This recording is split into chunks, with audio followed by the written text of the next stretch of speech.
This is the Horse Radio Network. This is episode 266 of the Dressage Radio Show on the Horse Radio Network.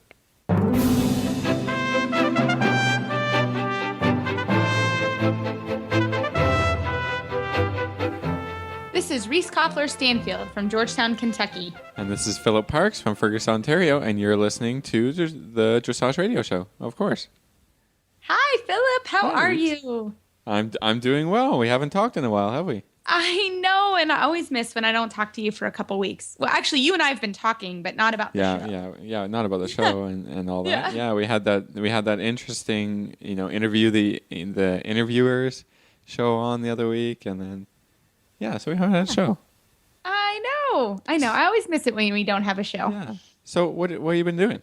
Tell us. Well, it's been an interesting couple of weeks around here.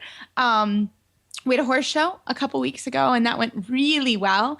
Actually, in the next couple shows, I had two very special people and students of mine get their silver medal, and that was truly the highlight of the horse show. My horses I rode were really good, but to coach people that are so inspiring, their stories, and to help them get their medals. I mean, I got choked up a couple of times. So that is really cool. So you're going to hear from one of my students today, Julie Levendosky, and next week we're going to hear from Laura Phillips, and they're going to tell us a little bit about their journey to their silver medals. So that was really, really fun. Awesome. And as you know, I had surgery, which is why you and I have chatted a lot. Everybody, Philip is awesome, and I sent one of my horses in training. So Romeo went up to Canada for Philip to take great care of. And it's true, we always talk about it, but it's even more true when, I had to take some time off because I had a joint in my foot that was been bothering me for a decade. And finally the doctor said, okay, come on now. We really need to get this fixed. Yeah, this is happening. So I had to take 4 weeks off, and July is a really good month here because we don't show. Everyone's sort of shown and qualified and all that good stuff. So it was a good time. It's never a good time to take off, but so I've been sitting around putting my foot up, which is super annoying. I am for sure a horse on stall rest. I'm like literally banging walls.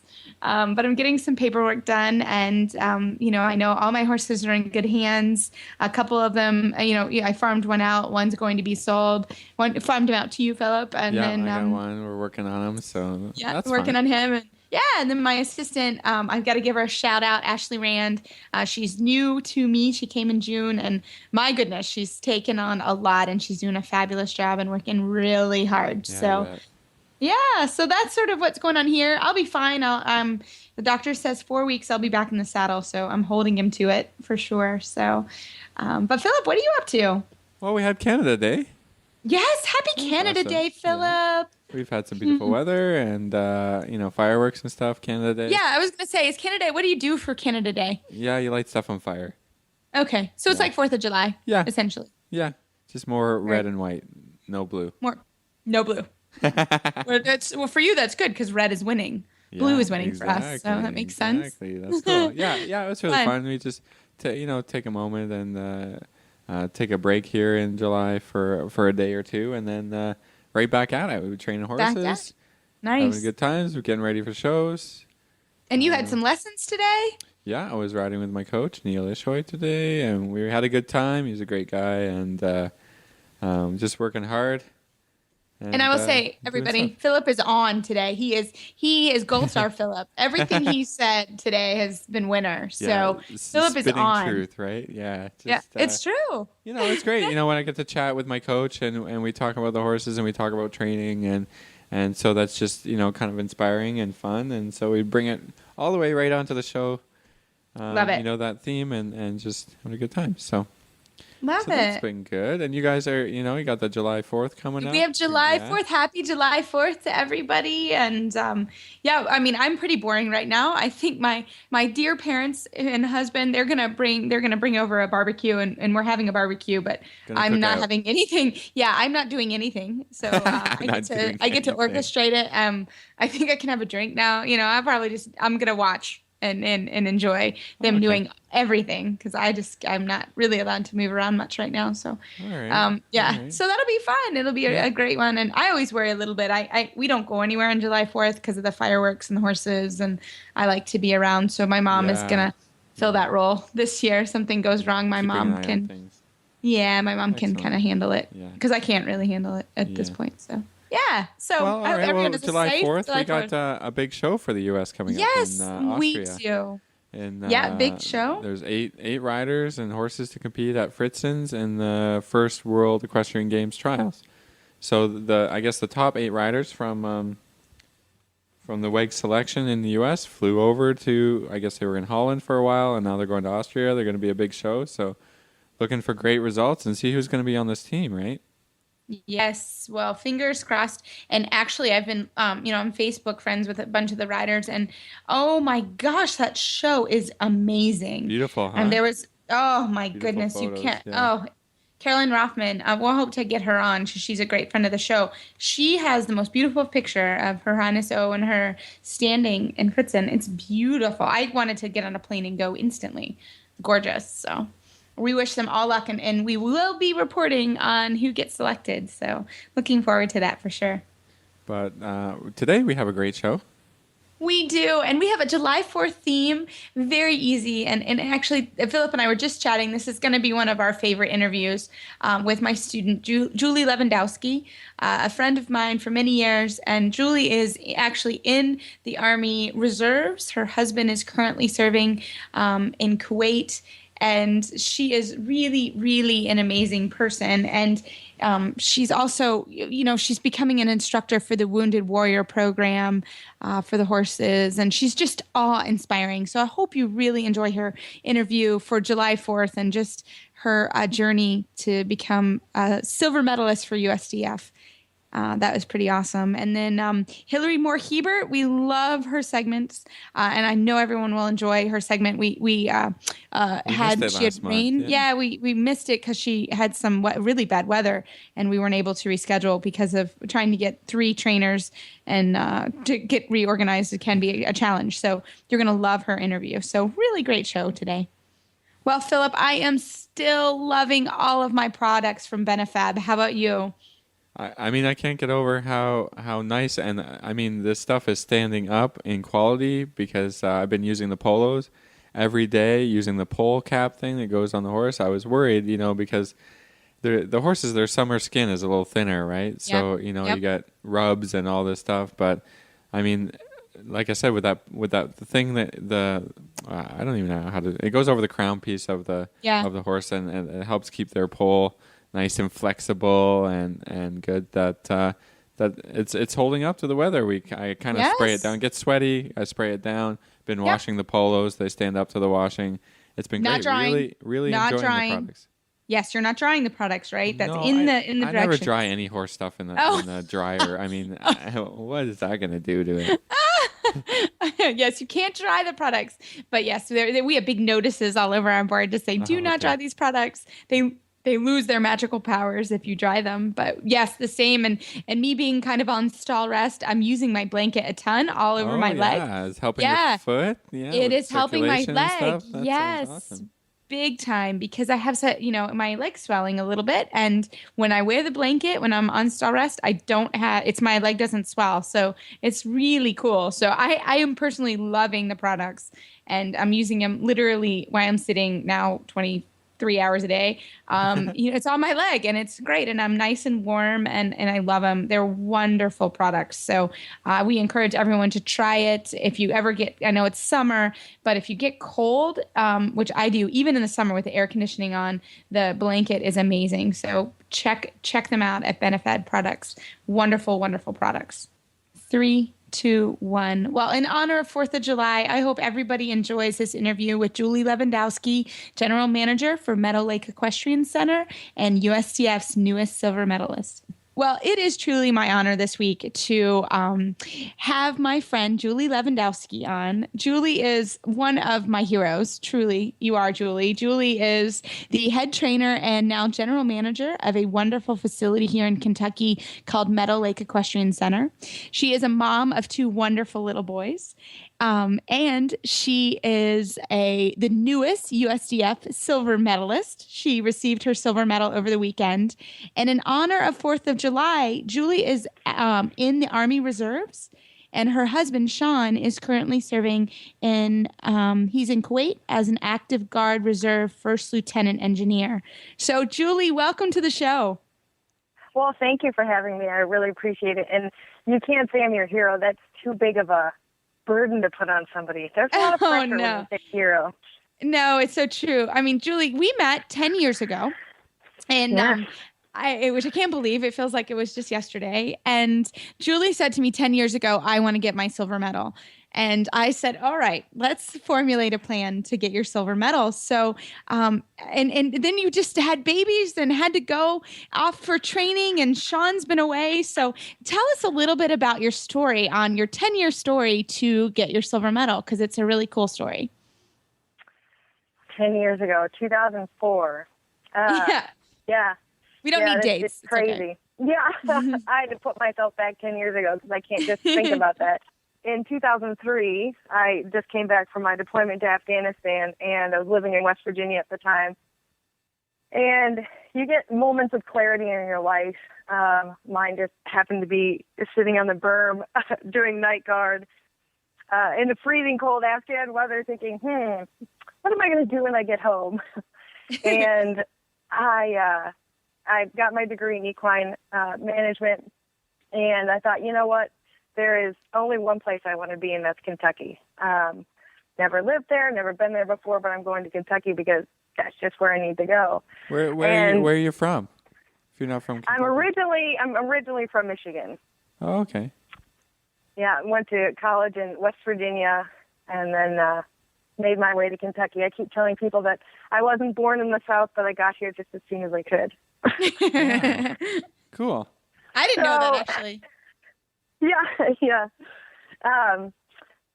I kind of, got back in May of 2003 and stayed in West Virginia a little bit, kind of got my affairs in order and made a couple of trips to Kentucky to look for a place to live, and packed my little stuff up here and came down here. And I started actually as a groom at Three Chimneys.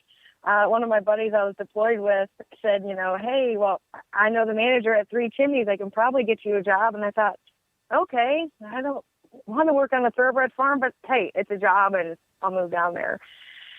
So after being about 6 months working at Three Chimneys, I was able to find myself a job in equine management at a local facility, and I stayed there for about 5 years. Really wanted to event. It was all about eventing for me, but I always had this strange infatuation with dressage, and everybody's like, well, it's all about the cross country. But for me, it was all about the precision of dressage, which made the cross country easy. And then a few years ago, after having babies and, kind of developing more what my true passion was, I decided to switch primarily my discipline to dressage. And I still event occasionally because it's fun and keeps horses fresh and all that jazz. But I really decided I wanted to dance. And so that's when I changed my discipline. And I've had, several different horses underneath me, all capable of doing different things. And then almost 3 years ago, I was gifted a Grand Prix horse. And that's really when my own development in dressage just kind of took off, because you think you know what you're doing and you could feel it, but until you're really put in that situation, you're like, oh, that's what they're talking about. And so it all becomes, a little bit more realistic at that point. So, yeah, I'm starting my journey with my wonderful horse, Leroy, and he's not an easy ride, but I figure if I can figure it out on him, everything else will be a little bit easier. So. Cool. Now I'm interested in what led a horsey kind of person into the Army Reserves. How did you get hooked onto that? So I've always had two loves in my life. One was horses and one was the Army.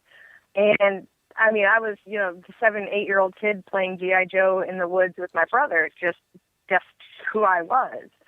And I never had the time or never wanted to take the time in the summer, you know, when I'm showing and being competitive, to go and do my training. But after my first year of college, I was like, okay, I've got to figure out for a way to pay for school.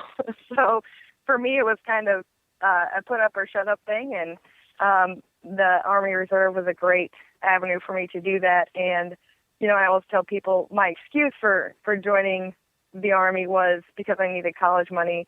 But my real reason was that I'm a patriot and I wanted to serve my country. And so that's what kind of pushed me in that direction, was out of necessity, but it was always something that I wanted to do. And I finally just said, hey, I can take a year, you know, a summer off of horses to try to pursue my goals and aspirations in this other avenue as well. Yes. And you were in Afghanistan for a year, right? I was. Yeah. I was. And I was with an ordnance unit, and my first job in the Army was a diesel mechanic, and that is still what I am by trade. But when I came back from deployment, I switched jobs and I became a drill sergeant, and everybody kind of laughs at that because they just think that that's the perfect job for me. It is. I would not want you yelling at me. No. I like it the other way around. But, you know, the cool thing about being a drill sergeant is, yeah, there's a lot of yelling going on, but really it's about teaching.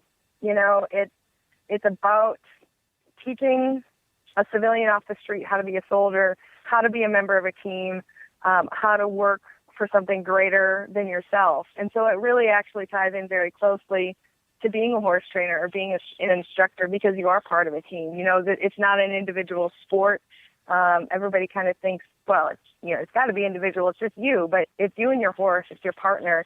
And then more than that, it's the whole team that goes along with it. Your vets, your coaches, you know, your chiropractors, your sports therapists. You know, there is a large team that's involved in getting a partnership up through the levels. And so actually being a drill sergeant ties in very closely to that. I just don't yell quite as much when I'm teaching a person how to run. Yeah, some people might not like that, huh? Yeah. Yeah. Ooh, Sometimes I get a little excited. I actually had one of my students said, "Would you yell at me today like a drill sergeant?" And I was like, oh, why would you ask that? You don't really want that. You don't want me to do that. No, that's a bad idea. So, Julie, and I don't remember exactly when you started, but you actually ride in uniform now. So tell everybody about that. I do. I started competing in uniform last June, and for me, it was a very big decision for me to do that. I first felt like I had to have a horse that could wear the uniform with me. There's a lot of pressure that goes on when I put on that uniform, because I'm not just, you know, displaying myself and my horse, but I'm also representing all my brothers and sisters in arms in our country. And so, you know, it's a lot of pressure to feel that and to feel everybody's eyes are on you, you know. And the first time I put it on and went down the center line, I thought I was going to puke. I was like, I don't know if I can do this, because it's a lot of pressure. Yeah. But after you go through it, you realize, you know, that it's bigger than me. It's bigger than all of us, really. And to have that sort of responsibility, I mean, it just kind of, it puts everything in light. You know, you complain about your scores, or you complain about this, or your horse didn't just do this perfectly. But being in my uniform reminds me of what was important and what we have to give up to have the freedom to complain about our scores. You know what I mean? Yeah. And a lot of people have sacrificed a lot, and my children sacrificed a lot as well. But it's all kind of worth it in the end when you can sit back and you can watch people doing the things that they love to do and have the ability to go wherever they want to and do it. Yeah. Awesome. It's amazing. I'm really curious about this. I mean, in Canada, I think we have the Army Reserves, but it might be a different story. Can you lead us through the process of, you know, from kind of signing up and what's involved and how you got shipped off to Afghanistan? I think that's really interesting. Sure. So typically when you join the Army Reserve or the National Guard, you know, you sign up for 1 weekend a month and 2 weeks a year, just like the commercials always say. But you always know that, if your country calls you, you're going to get deployed or you're going to get mobilized stateside if there's a need for that.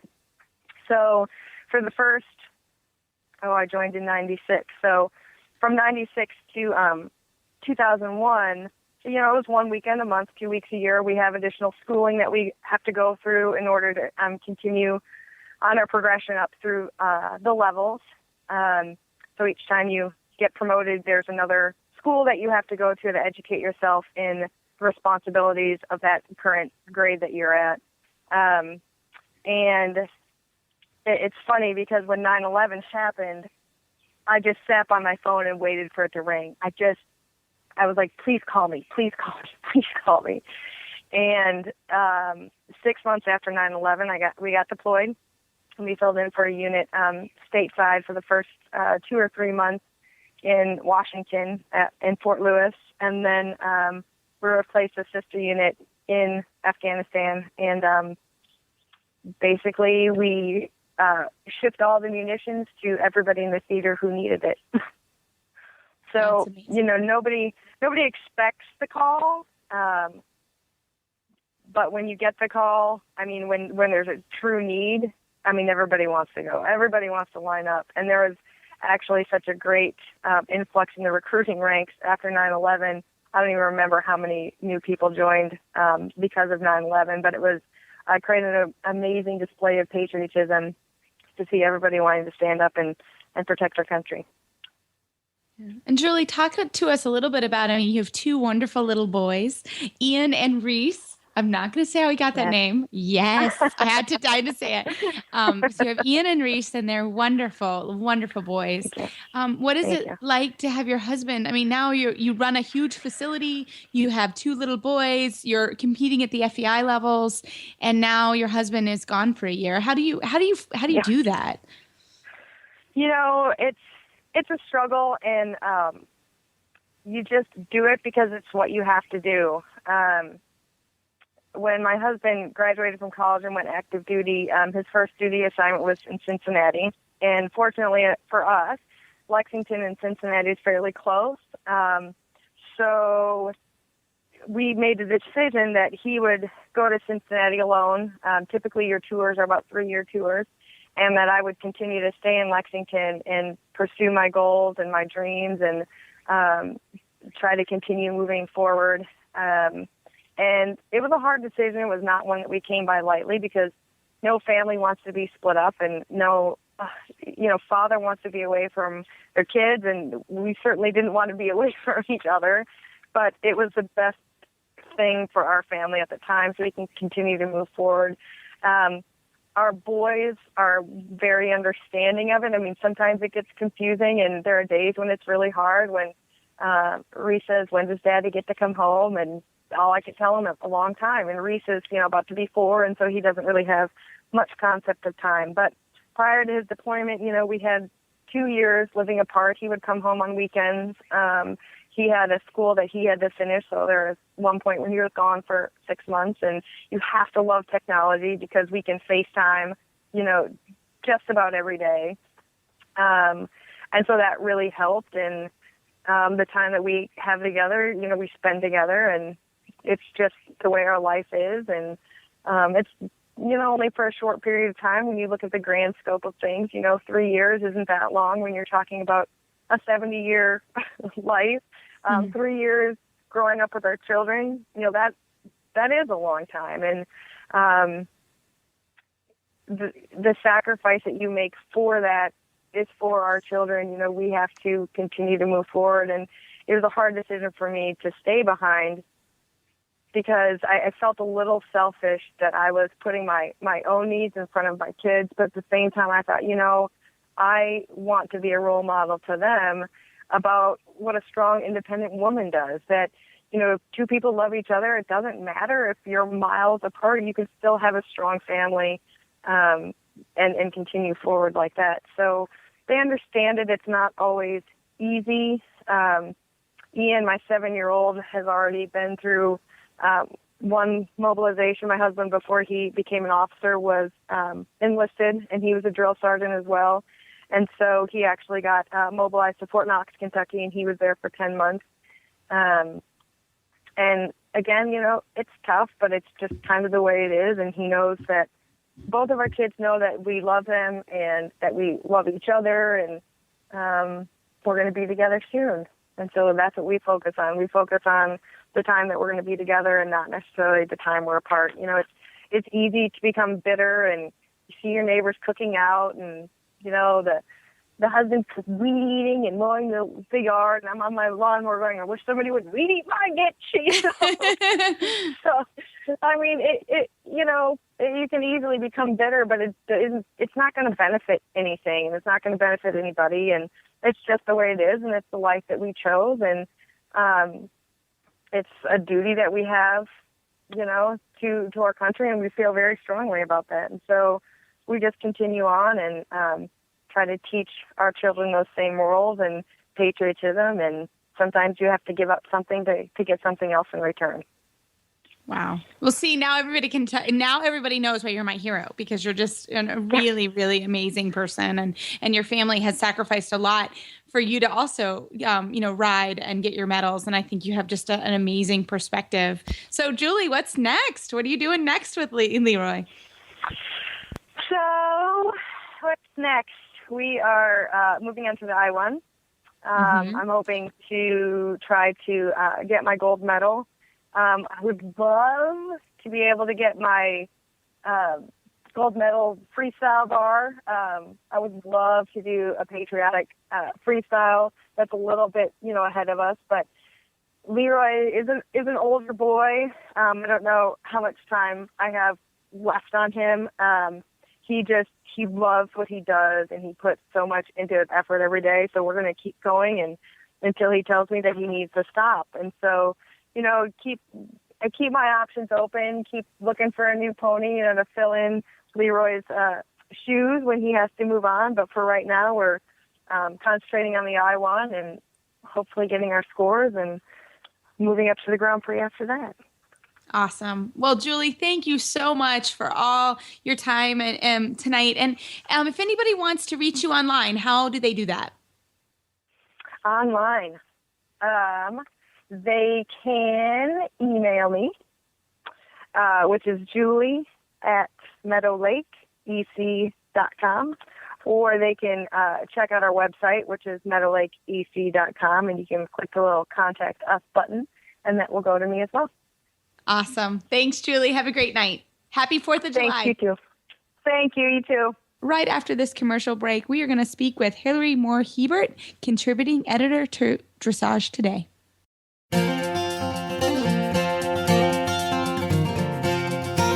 Hi, this is Gina Moronic from Wisconsin, and I am an official Horse Radio Network auditor. It's something I'm really proud to do and to be a part of in a small way, because it's something that I get a lot of information from. The Horse Radio Network and the convenience of the downloadable podcasts means that I can improve my horsemanship skills, my riding skills, or just really enjoy listening to friendly, informative programming whenever I'm driving to work or working on chores or at the barn even. So I hope you find it as enjoyable as I do. If you do, go to horseradionetwork.com and click on the banner to become a Horse Radio Network auditor. For as little as $1 a month, you can be involved in this great thing too and keep it going. Thanks.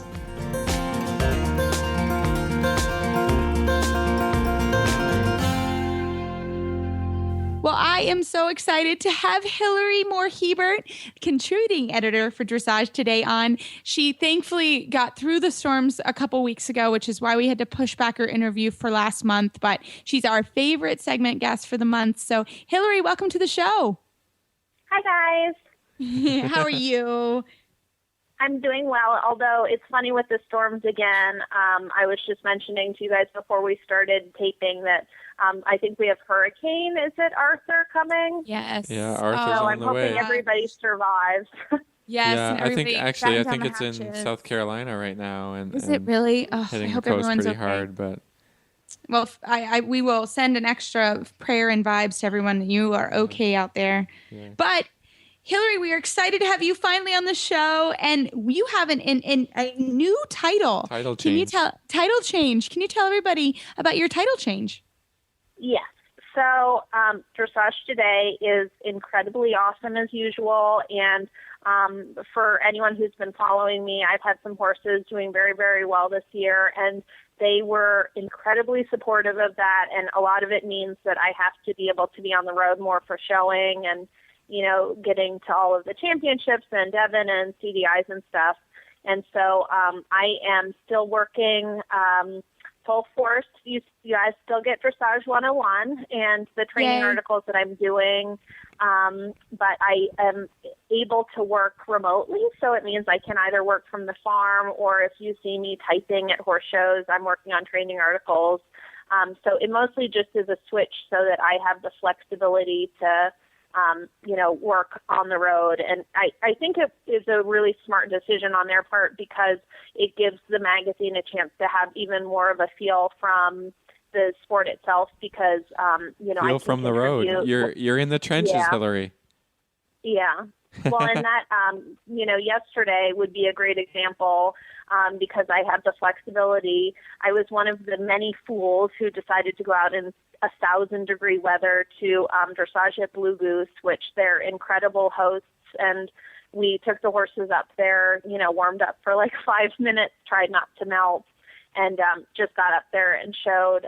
But to be able to show on a Wednesday was a really neat experience. I saw, Silva Martin up there, who seems like she's doing great. JJ Tate was showing, and, some of the other people that are just in the Mid-Atlantic area that it's nice to catch up with. So I just think it's a really great change. Super. And you're able to, we were going to actually talk a little bit about this, and that is work your career into competitive riding. Can you talk to us a little bit about the tip you wanted to give everybody? Yeah, I think, it's really interesting because not only do I kind of experience this, because even though I'm a professional and I'm competing, I do carry a full-time job with the magazine, and it's something that then I become kind of aware of because of that. And, I have a full barn of clients that I have in training, and all of them mostly work. And so it's really interesting for me to see all the ways that they juggle things.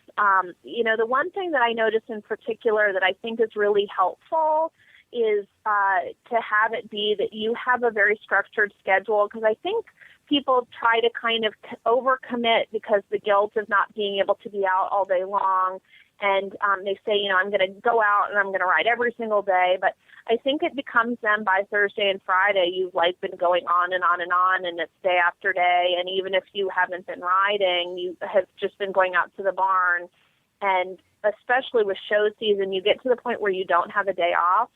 And I think it's really important to figure out whether it's a show schedule where you say, okay, next weekend I get all the weekend off. I'm not going to schedule other things to do. I'm just going to go out to dinner with my husband or go to the beach, and I'm not going to ride that weekend. Or, Mondays are going to be the evening that I'm going to maybe leave work and just go home and kind of relax. I'm definitely not going to go to the barn. But I think you need to have your eye on the goal of not only when you're going to be riding and training and competing and being at the barn, but I think you also need to look at, that definable time that you get a break, so that you don't, what I kind of like to say is, you don't become a rider that becomes ring sour.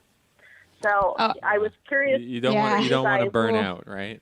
Yes. Yeah, where you're like, oh my gosh, I have to wake up at 4 a.m. again. Instead, it's like, I get to wake up at 4 a.m. because I get to ride my horse at a show today.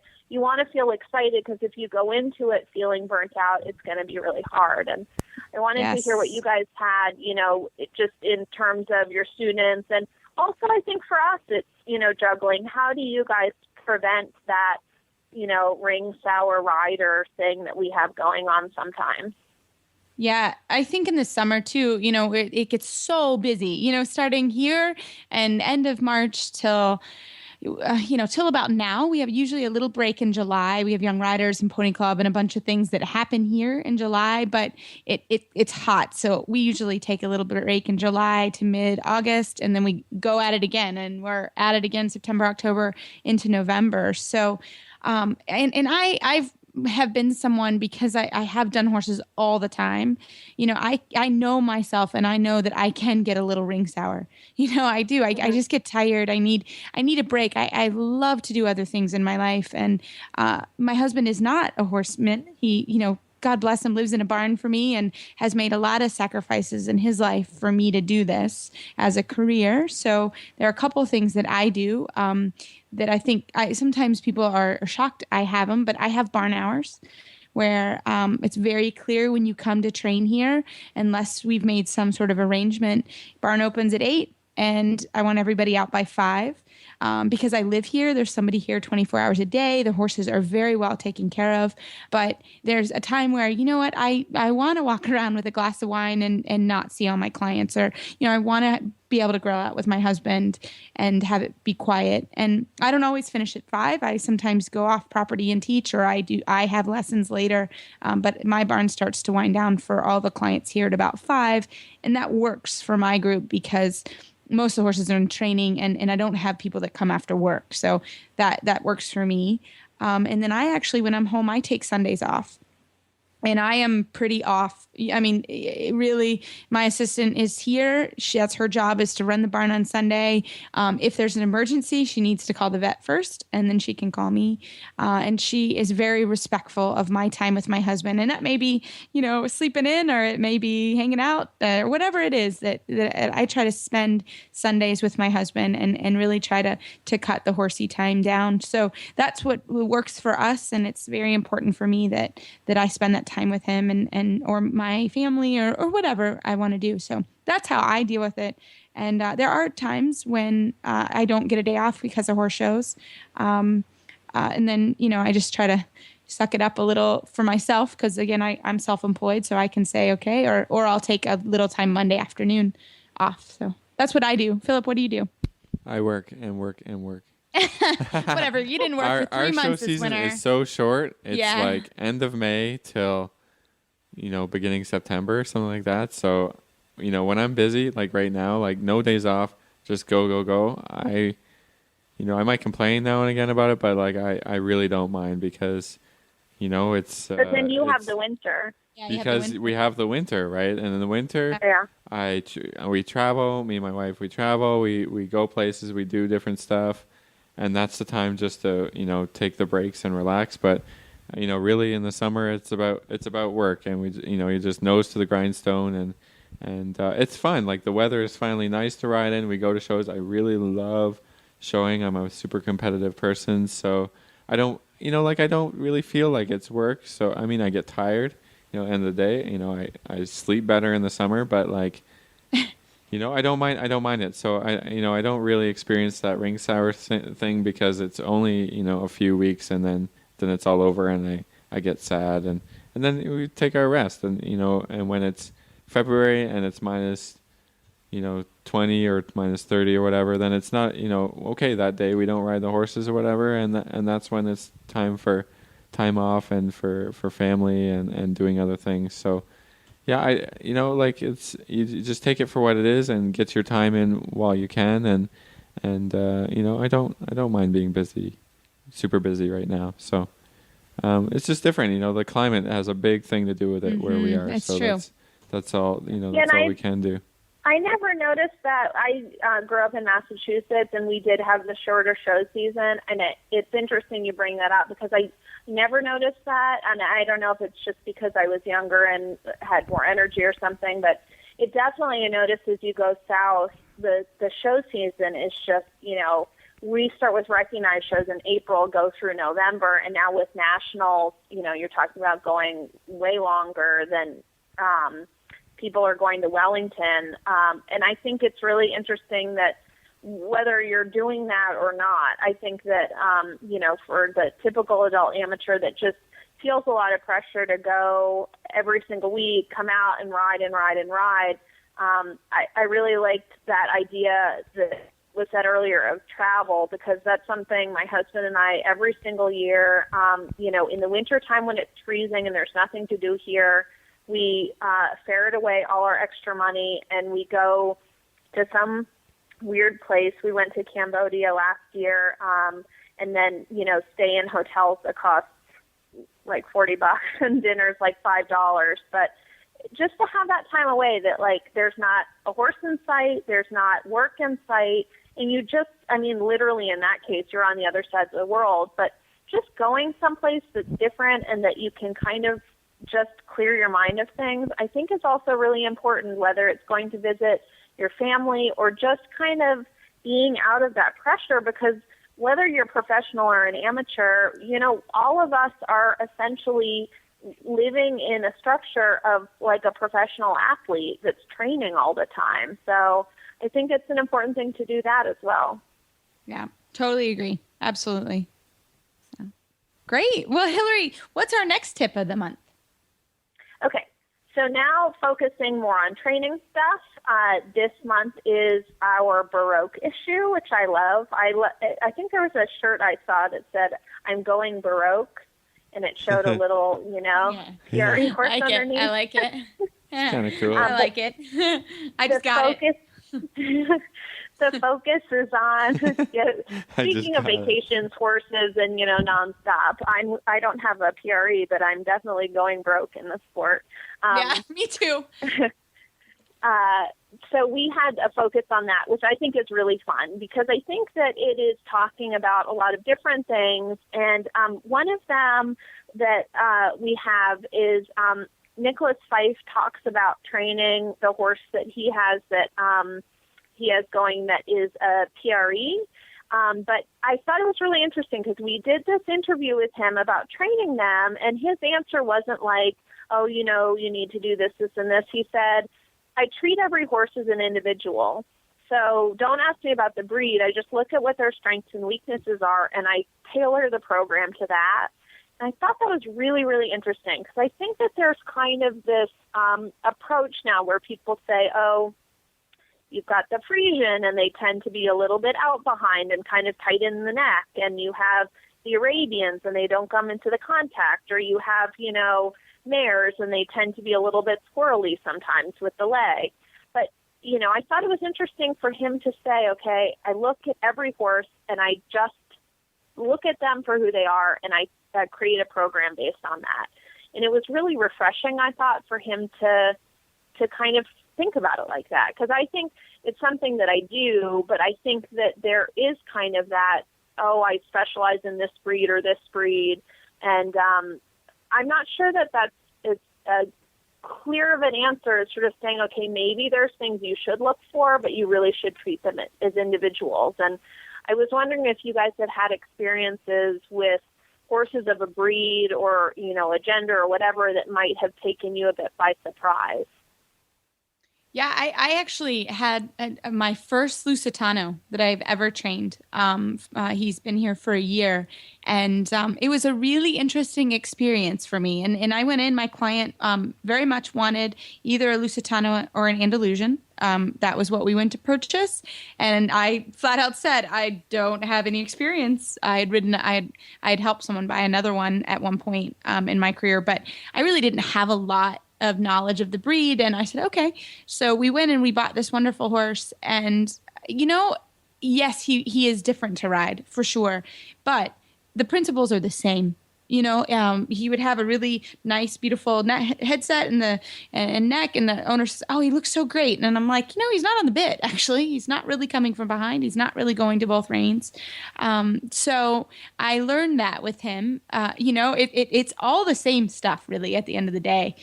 So I really enjoyed the experience. Really, really fun horse and fun experience to train one. So, they're fun to ride too. I mean, he's like a little Porsche. I rode him in a horse show, 4th level, and then I got on my big warm blood who's clients who is 18 hands and did a training level. And let me tell you, the little Porsche was the way to go. He was fun. So that's my experience, and they were very fun, but really working on a solid, true connection from behind is what we had to do all the time. So that was my experience with him. Yeah, I think no matter what the horse, I mean, you have to stick to the training scale. I see sometimes people are like, well, this is a such and such horse or whatever, and they don't really need to work on this or that, and I think that's really you don't make excuses for horses. They have to fit in the training scale, and they have to achieve, whether it's a PRE or Friesian or a thoroughbred, they have to achieve the levels of the training scale before you get to move. I think with these horses are super good at collection, right? With the Yes. with the up and down trot and that, and you can really jump a lot of steps if you just want to do Piaffe Passage, right? I mean, this is just an example, but it's not okay in the end, because you have to train everything else, and you have to develop the horse, and you have to get the right muscles and get the back really working. That's something that's so important in every single horse, and not to be blind to those things because it has a fancy up and down movement. So I think when you can do that and you break it down and you really let all horses progress at their own pace, but stick to the basics, then you're going to do a good job as a trainer or a rider, and not say, well, this is a such and such type of horse that is never going to do this, right? And is never going to achieve that throughness through the back. They can all do it. You might have to be creative with your training and find some different ways to go about it. But every horse that we have in the barn, you take fresh eyes on, not just when they come in, but on a day-to-day basis, on a monthly basis, to say, where are they at now? Where are they at now? And continue to develop your training plan for every horse. Yes, of course they have tendencies. This horse is this, but they might be able to to get through that quite quickly. The problem that the Friesians are a little out behind. Well, not every single Friesian is out behind, and if you don't take a fresh look at the horse from time to time, you won't realize that it isn't out behind anymore, or it never was, or whatever. And really evaluate the horse all the time, and reevaluate your training plan, and be able to change it. And I think then you do every horse that you ride a good service by not pigeonholing them, and by not jumping steps, and really stick to your guns, stick to your plans, stick to what you've learned from your own trainers, and not go around that plan. So. And I like that idea a lot of what you're saying. It is going to be the tip I put in my back pocket for kind of assessing all the time, because especially with show season, say for example, you're riding 2 tests in a day. You take the horse out and they're tight the first test, and you think, okay, I need to, ride them to loosen their back a little bit. They aren't into the contact. I need to, fix this. That may be a totally different horse than what you had at home, for the past week, because of just circumstances, how they're feeling that day or whatever. And, you need to say, okay, this horse feels a little bit different than what I am used to. Yeah, sometimes your show plan goes right out the window, right? I mean, that's why you need somebody on the sideline to say, hey, is this what is this, am I evaluating this horse right? Like, is this what is going on? They say, yeah, now we need to make a new plan on the spot. Sometimes that happens. Yeah. And you need somebody to talk about it with. That's really helpful, and being open to that idea, right? Just being open to changing your plan. Understanding that your horse can be changed. Yeah, I like that a lot. That's so true. Very cool. So Hilary, what's our next tip?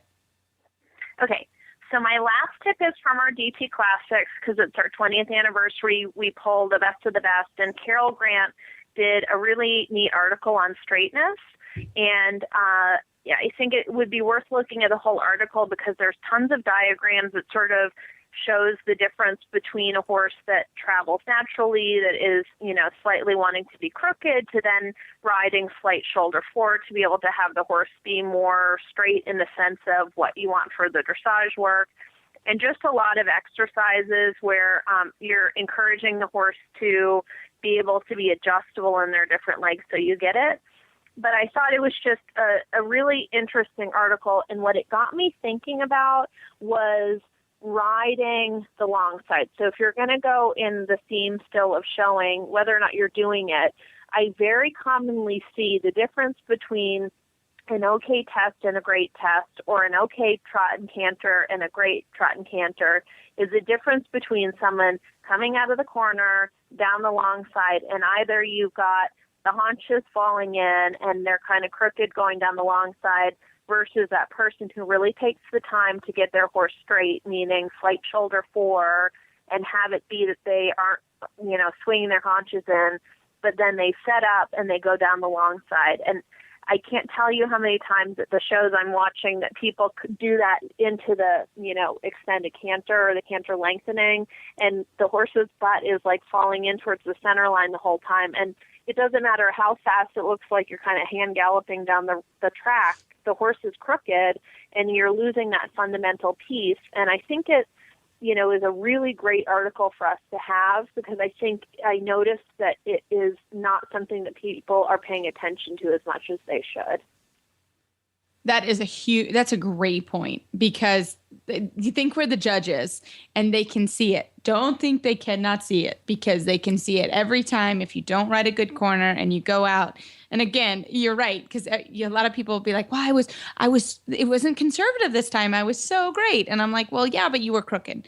So it doesn't matter how fast you go or how much of an extension there is, it's not going to work. And I have to be honest, I really noticed this. I had some mirrors put up in my ring, I think it was March. And it was unbelievable to see how many horses, myself included, my students, where they would come out of the corner and they're like, oh my God, I'm so crooked. So that's been a huge thing in our barn, just to be able to look up down the long side and see if you're straight or not. Because more than likely people aren't straight, and it's a huge deal. So that's been a really big thing for us in our barn and seeing. And I also sit a lot of times if I'm taking a seat, I'll sit on the long side, because I can really see if someone's straight or not coming out of the corner. So, the mirrors have been a big help for us in the straightness department. Yeah, I mean, it's a really like you said, Hilary, it's a really common problem, and it's not an easy thing to fix, because it's not just a matter of pushing the haunches out and or doing this little thing and it's going to fix it. I mean, corners are difficult to ride. Good corners are even more difficult to ride, and straightness in your lengthenings and that is hard. The horses want to go crooked so they don't have to carry their shoulders on top of their hips and all of this. But it's something to really take the time and figure out and make sure it's right. I mean, right from showing at training level, the first movement in every test is down the center line, evaluate the horse and rider's straightness, and then left turn, or right turn. You got to keep that straightness through the whole entire test until you go down that center line the second time, right? And if you let your horse drift around and do these little things, it doesn't matter how good your lengthening was. It doesn't matter how good your circle was. The horse is crooked. So training right from training level or pre-training level, get that down. Make sure you can ride straight lines, straight transitions, and then you're able to do all kinds of great stuff out of the straightness. But it just speaks to the balance of the horse right away, right from the beginning, and everybody's got to really think about it coming out of the corner. Okay, where am I? The shoulders. Usually the shoulders are a little bit out, not necessarily the hind end in, but get thinking. A little shoulder forward before you're ever riding leg yield or shoulder in. You got to be able to just stack the blocks on top of each other of the horse, the hips underneath the shoulders, underneath the neck, underneath the pole. You can write a million articles about it because it's so important. So it's good that we brought it up today. Philip, go back to that analogy you just said, stack the blocks. I think that was a really good way to put that. Can you say that again? Oh, yeah, I mean, it's just something I heard a long time ago, but... That's great. It's a really good description. I mean, every piece has to sit on top of something, right? So, I think about the hind legs of the hooves being the very first part of the blocks, and then you're going to stack the hips of the horse and the stifles on top of that. And then, so everything has to be in line, otherwise you're not going to make the horse into a nice... I kind of think of it as a pyramid or stacked on... a skyscraper building, but every piece has to be on top of the next piece. So you have to have control of all of the pieces, so they all go one on top of each other. The hind legs, the hips, where you sit, you have to sit on top of that piece, and then the shoulders have to be on top of the rider, and then the neck has to stack itself on top of, so if you were building a building, you would have control of, okay, this piece goes on top of that piece, all the way up into the pole, and then a little bit the nose is the last, the nose up and out a little bit is the last piece that goes on top of everything. So you always have this uphill kind of idea, and you always have a balanced idea with that. So that's, I don't know. It kind of worked for me when I was learning about all these things, that's something that spoke to me, and so I just use it all the time. So I like it. Hopefully that kind of makes sense to people, but yeah, absolutely. Not every analogy works for everyone, I guess. I liked it. I Very think good. that Philip has won the award for cool things tonight. I feel like everything that you said. Yeah, is normally like you always got those visual tips from the magazine, right? And yeah, maybe if I were to write, that would be mine. I'm sure somebody else did it in the magazine. Well, I think I you might have just even gave stole Hilary. that from the magazine. I don't know. I think Yeah, you I'm just going to gave go Hilary. back and look, and then all the listeners have gotten one. But if not, I'm going to see if we can do it into a solutions, because Okay. I think that that's awesome. I feel like actually everything that you're saying today, I'm like, this is so smart. I wish that we had talked about this before the magazine. We could have had it as an extra little tip. So Yay, Philip. Yeah, Gold I star spent a Philip. little time with my coach today. Actually, that's why I'm just coming off of riding a couple of lessons. So that's why I'm on the Inspired. ball. feeling smart. Yeah, I'm on the Wow, ball. Philip, we love it. Well, Hilary, thank you so much for your time tonight, and we hope you have a wonderful 4th of July weekend. How do our listeners get in touch with you? So they can check us out at dressagetoday.com. And then, as with everybody now these days, you can find us on Facebook, Twitter, Pinterest, YouTube. And I guess we're getting into the summer season. So if you guys are planning on coming to Dressage at Devon, we will definitely be there as well. So I hope to catch up with everybody, and I hope you guys will keep checking us out. We have a ton of new training tips and everything up on the website. Well, that was a great show. I hope everybody enjoyed Julie as much as we did. And Hilary is always one of our favorite guests. So really a fun show. I hope everybody enjoys it for the 4th of July. And Canada Day, Philip. Yeah. Okay. Thanks. Anytime. I like it when you think about us a little bit. Yeah, I'm going to throw a little bit to Canada, but I hope everybody enjoyed that and just enjoyed, just Julie's story is just truly awe-inspiring. So I think that's wonderful. Well, everybody, don't forget we had quite a long show tonight, so don't forget to email us and Facebook us and Send us shout some out. questions. Yeah. Love it. What do you want to know about dressage? And we will try to We'll try tackle and it. figure And it out. if Yeah. we can't figure it out, we will send it on. So I hope everybody enjoyed our show tonight, and you can find our show notes and links to today's guests on our website, dressageradio.com. You can like us on Facebook. Just search Dressage Radio Show. Follow us on Twitter at Horse Radio. My website is maplecrestfarmky.com, and my email is reese@horseradionetwork.com. You can find me at philipparksequestrian.com, and my email is philip@horseradionetwork.com. I'd like to thank our sponsors for allowing us to put on a great show. And don't forget to check out all the other shows on the Horse Radio Network at horseradionetwork.com. Everybody, keep your heels down and your shoulders back, and we'll talk to you next week.